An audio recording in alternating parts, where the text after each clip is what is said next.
अखंड महाराष्ट्रातल्या हिंदूंच्या 40 मिळून ज्यांच्याकडे बघितलं जातं ते आमदार गोपीचंदजी पडळकर साहेब यांच्यासाठी या ठिकाणी घोषणा द्यायच्यात. पडळकर साहेब तुम आगे बढ़ो, पडळकर साहेब तुम आगे बढ़ो. एक छंद, एक छंद. आदरणीय पडळकर साहेब या ठिकाणी आपल्याला मार्गदर्शन करतील. जय श्रीराम, जय श्रीराम. अरे उठाव दांडे, अरे उठाव दांडे. हात वर करा सगळे.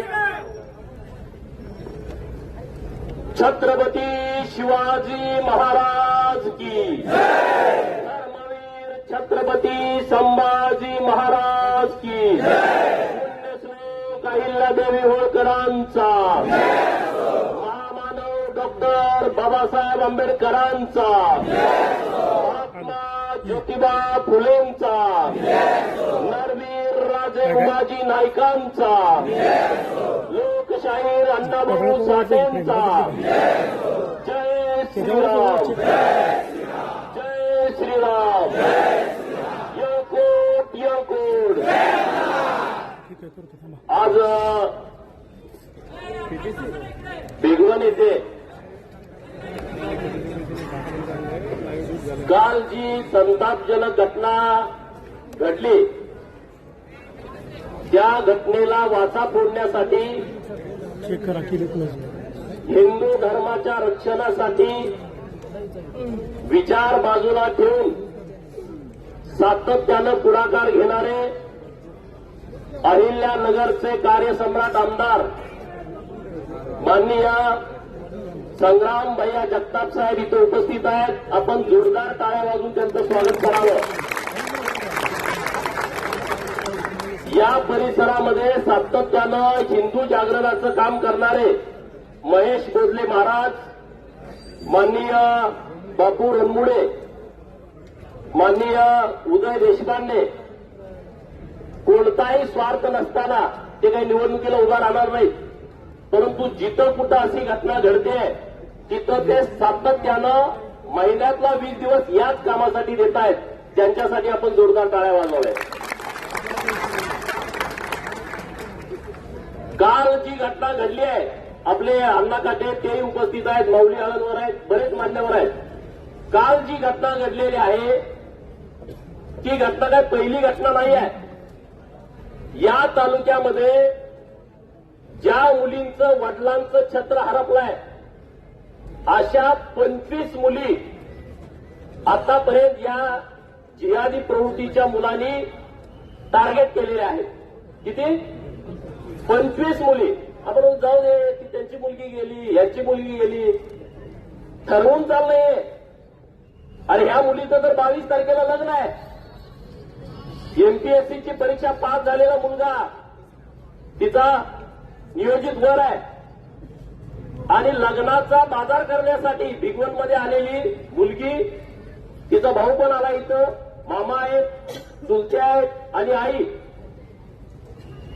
काल जेव्हा घटना घडली तेव्हा आई, भाऊ आणि ती मुलगी होती, त्यांच्या डोळ्यात चटणीची पावडर टाकून त्या मुलीला जबरदस्तीनं गाडीत बसवून ते घेऊन गेलेले आहेत. संग्राम भैयांनी जसं सांगितलं तसं हा पहिला गुन्हा किडनॅपिंगचा आहे. त्यामुळं पहिल्यांदा त्याला त्या गुन्ह्यामध्ये अटक करावं आणि त्याच्या पाठीमागं जे कोणी आहेत, हे काही एक दोघं पोरं काम करत नाहीत, त्याच्या पाठीमागं प्लान करणारी लोक आहेत. आणि त्यामध्ये हा अझर नावाचा जो हरामखोर आहे तो गेल्या अनेक वर्षापासून इथल्या सगळ्या बाबतीमध्ये टार्गेट करतोय, तो यामध्ये आहे. त्याला पहिला पकडला पाहिजे. त्याची जर ढुंगरं शेवटून काढली तर परत भानगडी कोणी करणार नाही, कोणीच करणार नाही.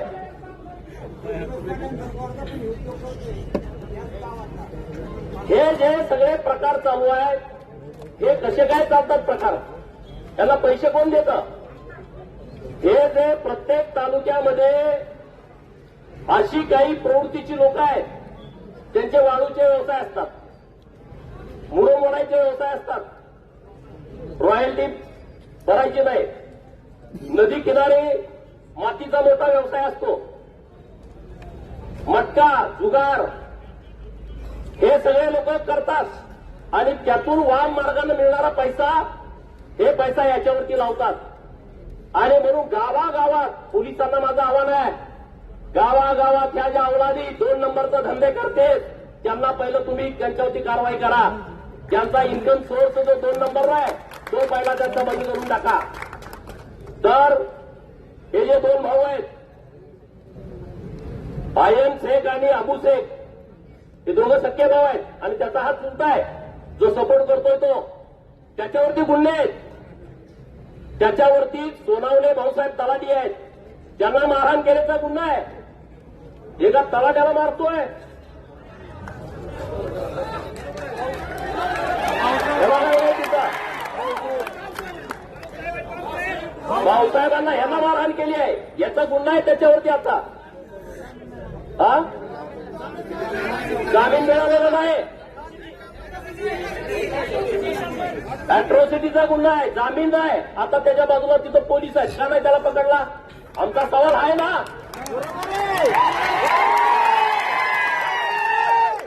हा सरकारी अधिकारी आहे, सरकारी अधिकारी यावरती हात टाकतो. एवढी मस्ती आली आहे. आणि परत आधी कुठं आलो, संग्राम भैया आणि गोपीचंद पळकर हिंदू मुसलमान करते. अरे काय आम्हाला गरज आहे? आम्हाला असला उद्योग करायची गरज नाही. आज हा पुरावा आहे समोर. एक अधिकारी ज्यांच्यावरती अटॅक झालाय त्यांनी अट्रॉसिटी आणि 353चा गुन्हा आहे, 307चा गुन्हा आहे, त्याला अजून जामीन नाही, त्याला अटकच नाही. आणि म्हणून आमच्या मोर्चाची पहिली मागणी आहे, या अझर शेखला अटक केली पाहिजे. या अझर शेखला अटक केली पाहिजे. त्याच्यावरती जेवढे गुन्हे आहेत, आम्हाला तर कळतंय 12 ते 15 पर्यंत जे गुन्हे आहेत, पोलीस प्रशासनाने त्याची शहानिशा करावी, त्याच्यावर मोक्का अंतर्गत कारवाई करावी, ही आमच्या मोर्चाची आजची पहिली मागणी आहे. बरोबर का? अंतर्गत कारवाई व्हावी,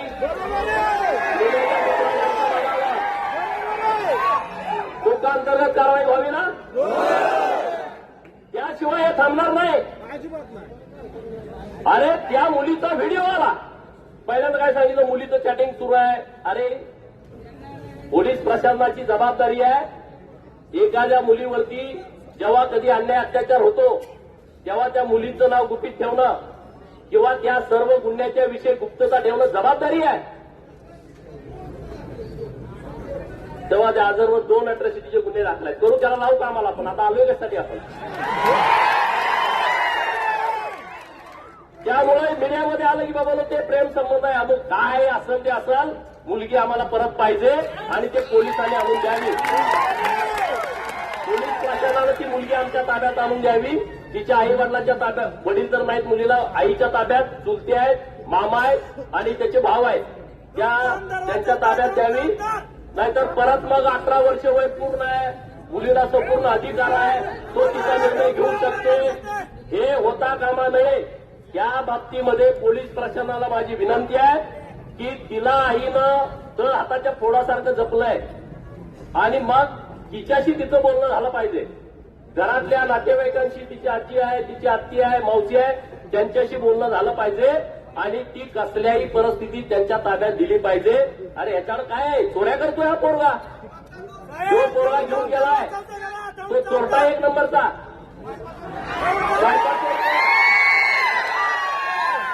डिफार्मसी झालेली मुलगी आहे, डिफार्म झालेली मुलगी आहे.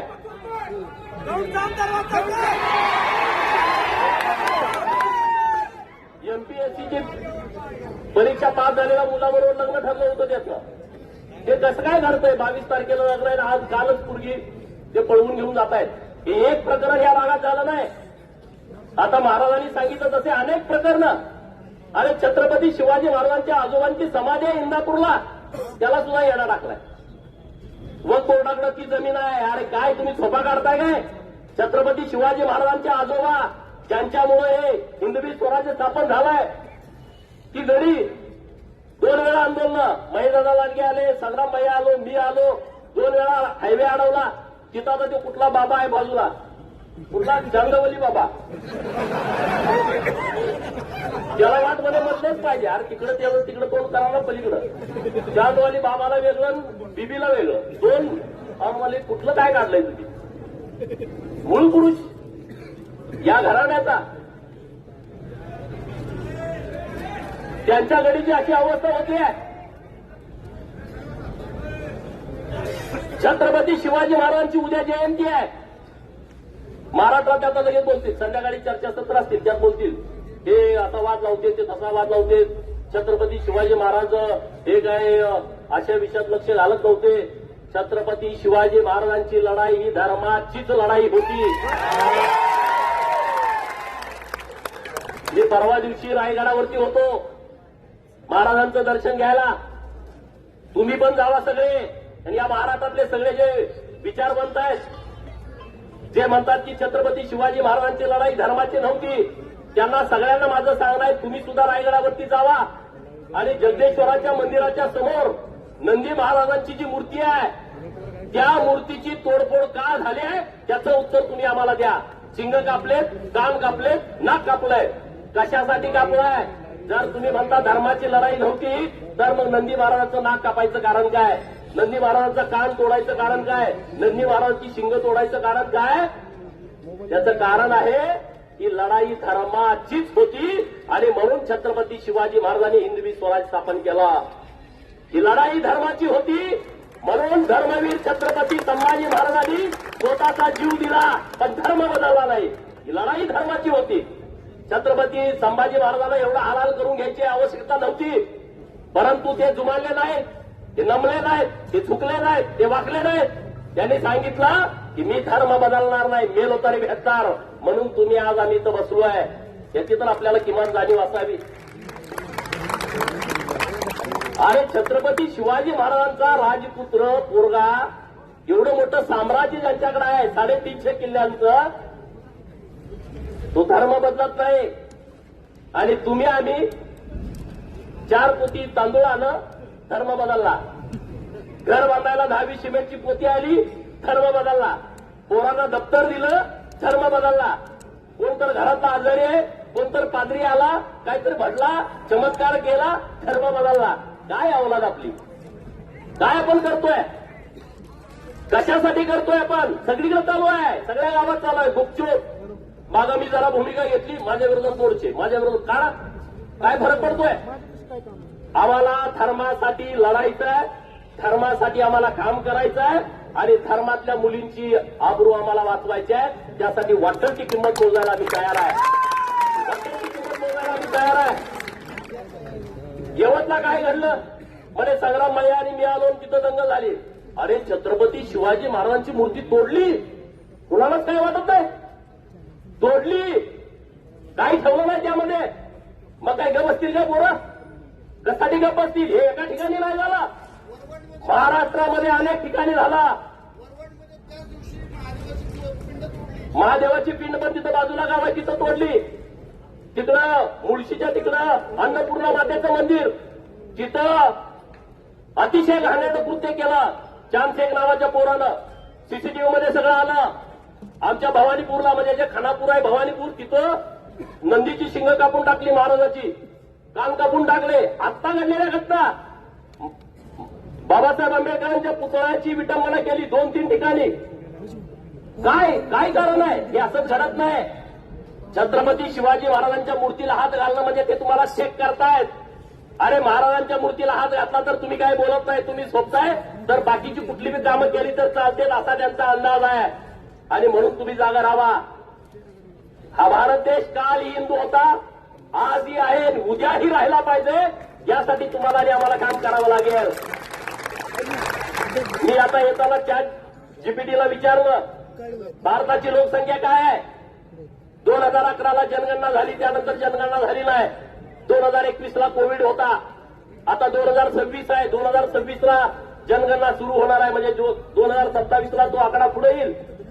2027च्या नुसार 147 कोटी भारताची लोकसंख्या असू शकते असं ChatGPTचं म्हणणं आहे.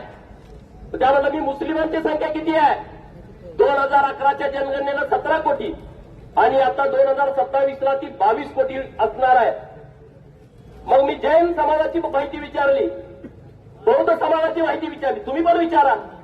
जे अल्पसंख्याक समूह आहेत, शीख अल्पसंख्याक समूह आहे या देशामध्ये, त्यांची संख्या विचारली. 1 कोटी येत आहे, 70 लाख येत आहे, 80 लाख येत आहे, याच्या पलीकडे येत नाही. हा ठीक आहे, 1 कोटी आहे म्हणजे अल्पसंख्याक आपण म्हणू. 22 कोटी लोकसंख्या झाल्याच्या नंतर अल्पसंख्याक म्हणता येईल का, याच्यावर सुद्धा सरकारने विचार करण्याची आवश्यकता आहे. याच्यावरती विचार करण्याची आवश्यकता आहे. काय नियम बदलावं लागतात, काय लागते, हे सगळे भूमिका घेतल्या पाहिजेत. नाहीतर गावागावामध्ये असे सगळे प्रसंग सुरू आहेत. पोलीस प्रशासन सक्रिय आहे कालपासून, मी त्यांचं अभिनंदन करतो. एसपी साहेब स्वतः इथं 2 दिवस बसून आहेत.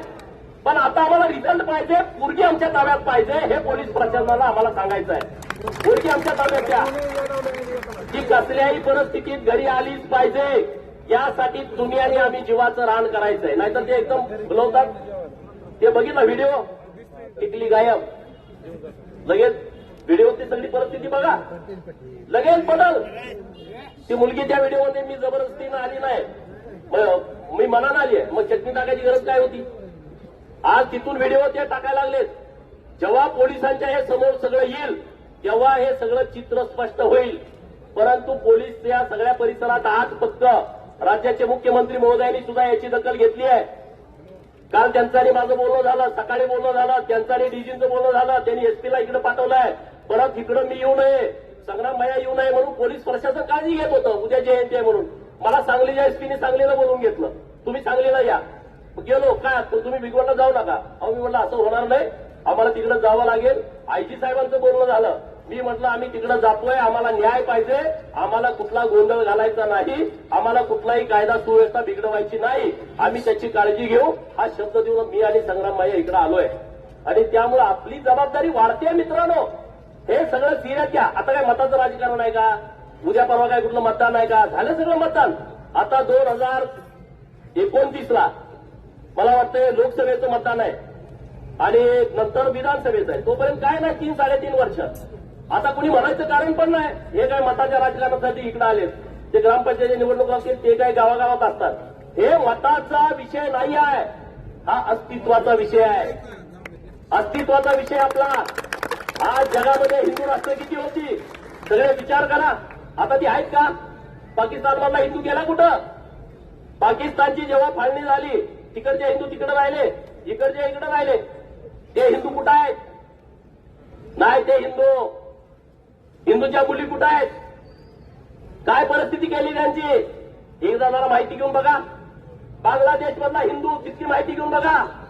काय परिस्थिती आहे, काय हाल आहे. युट्यूबवरती सगळं सर्च करा मित्रांनो. भारतासारखा सुरक्षित देश मुसलमानांसाठी जगात कुठं नाही. भारतासारखा सुरक्षित देश हे मी म्हणत नाही, हे पाकिस्तानातले लोक बोलतायत. आणि मग तुम्ही इथं अशा पद्धतीनं वागताय, अशा पद्धतीनं लोकांना त्रास. हे होता कामा नये. जो भारतावरती प्रेम करणारा मुस्लिम आहे त्याचा आम्ही समर्थक आहे. परंतु पाकिस्तान हरल्याच्या नंतर त्याच्या घरी सुद्धा घेत आहे. भारत हरल्याच्या नंतर कुणी फटाकड्या उडवत आहे, त्याच्या खट्ट विरोधामध्ये आम्ही आहे. त्यांच्या विरोधामध्ये कारवाई करण्यासाठी आम्ही रस्त्यावरती येणारे कार्यकर्ते आहोत. हे घडलं पाहिजे, जागरूकता आपल्यामध्ये असली पाहिजे. आणि म्हणून हे जे प्रकरण भिगवणमध्ये घडलंय, इथल्या राजकीय पुढाऱ्यांना पण माझी विनंती आहे, मताचं राजकारण बाजूला ठेवा. आपल्या घरातली एक पोरगी गेली आहे, तिचं लग्न आहे 4 दिवसानं, तिला बाप नाही, आई आता रडती आहे, डसा माझी पोरगी माझ्या ताब्यात आणून द्या. आणि म्हणून आपण राजकारण सगळ्यांनी बाजूला ठेवून आपण या विषयामध्ये या घराच्या पाठीमागे उभा राहायचं आणि त्यांची मुलगी त्यांच्या हातात आणून द्यायची, घरात आणून द्यायची, सुरक्षित आणून द्यायची. ही जबाबदारी तुमची आणि माझी आहे, आपल्या सगळ्यांची जबाबदारी आहे. हिचं संरक्षण करणं ही आमची जबाबदारी आहे. आणि तुम्ही पोरं सगळे इतक्या ताकदीनं आल्याच्या नंतर त्यांच्या आता लक्षात आलं असेल जे कुणी षडयंत्र करतायत. आणि हा जो अझर आहे, मी एसपी साहेबांना विनंती करतोय, अझरच्या बुसक्या आवळा तुम्ही त्याच्यावरती मोका अंतर्गत कारवाई करा आणि हे मुलगी आमची सुरक्षित घरी आणून द्या. तुमची हत्तीवरनं मिरवणूक हा गोपीचंद पळकर आणि संग्राम भैया या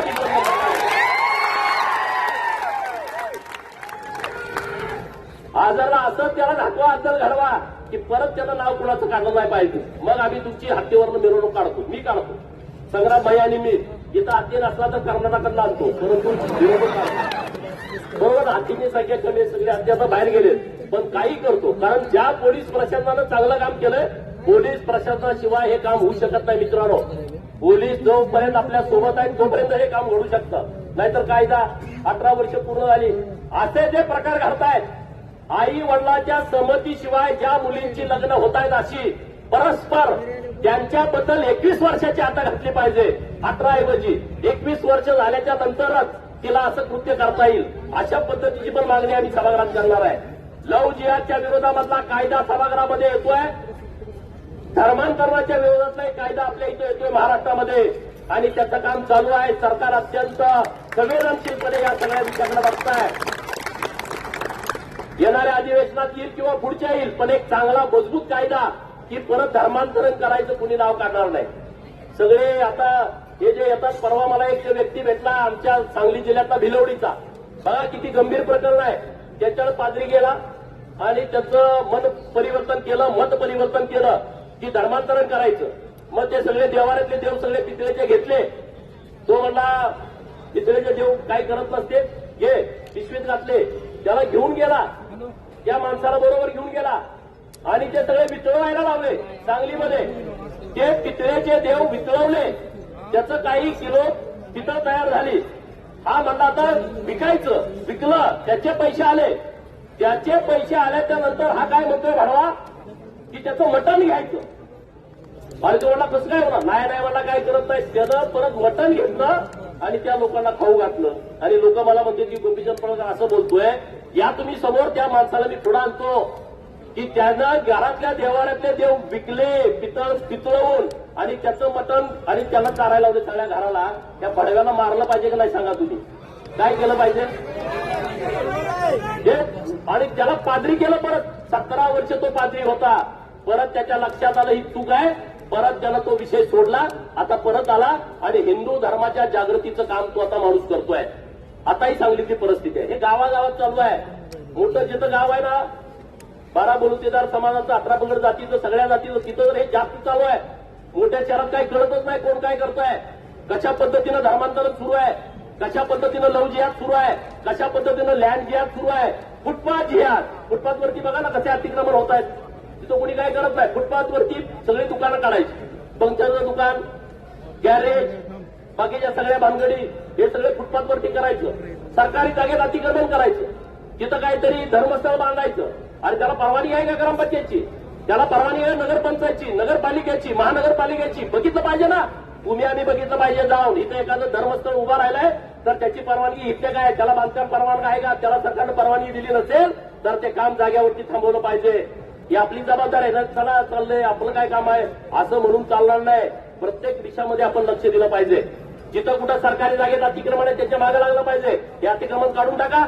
ही सरकारची प्रॉपर्टी आहे, ही कुणाच्या बाप जाण्याची प्रॉपर्टी नाही. सरकारच्या मालमत्तेची काळजी घेणं भारताचा नागरिक म्हणून तुमची आणि माझी जबाबदारी आहे, आणि ती जबाबदारी आपण पार पाडली पाहिजे. जिथं कुठं असे प्रकार आहेत ना, ते सगळे प्रकार आपण थांबवले पाहिजेत. आणि म्हणून पुणे ग्रामीण पोलिसांना माझं आव्हान आहे, विनंती आहे की तात्काळ आजच्या आज रात्रीमध्ये व्हिडिओ आलाय तर ती मुलगी कुठं आहे. लोकांच्या मध्ये आता प्रश्न तयार झाले, मुलगी ताब्यात आहे का, व्हिडिओ कुठून आला, कसा आला, त्याची सगळी उत्तरं पोलीस प्रशासनानं आम्हाला द्यावीत.